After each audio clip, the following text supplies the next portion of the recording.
The Unnatural, from some 40 Tales from the Afterlives, by David Eagleman. When you arrive in the afterlife, the technicians inform you of the great opportunity awaiting you. Make any single change you want, and then live life over again. Their pamphlet suggests that you might choose to make yourself 2 inches taller, or give everyone on the earth a better sense of humor, or make birds talk. You then get to rerun that choice on the earth to see what happens. They inform you proudly that this is a unique experiential education program. Having just attended your own funeral, you may be tempted to propose a clever choice. You want to be the one who eradicates death altogether from our planet. Just be forewarned, if you propose this, a kind technician may pull you aside to let you know that you have tried this path before in your previous reruns of life, and it inevitably led to frustration. Are you telling me this because it will put you out of a job? You ask. No, the technician replies. Is this because death is incurable? You ask. No, the technician says. In that case, I would like to have my wish fulfilled. Suit yourself, replies the technician. So, in your new life, you grow into a famous medical visionary. You argue that there is no such thing as a natural death and raise millions to fund your research. You program computers to calculate all possible mutations of viruses before they happen and design prophylactic treatments against them. You compute the exact effects of every medication on the normal cycles of the body. Your aggressive anti-death program is a success.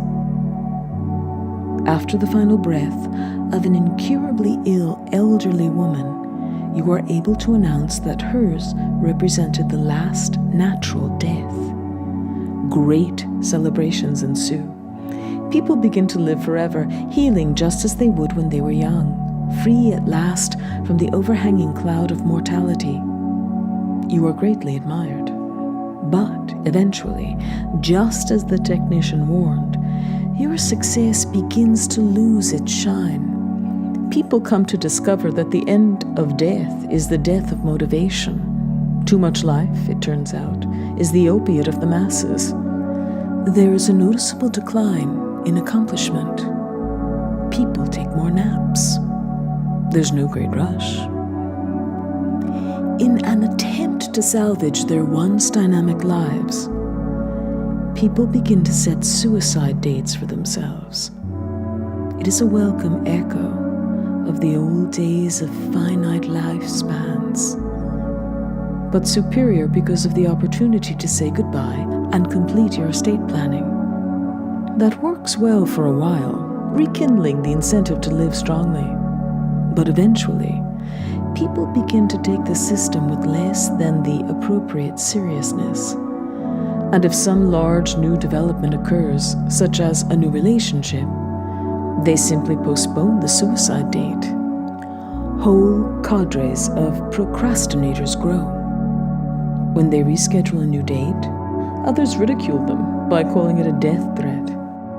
There develops enormous social pressure to follow through with the suicides.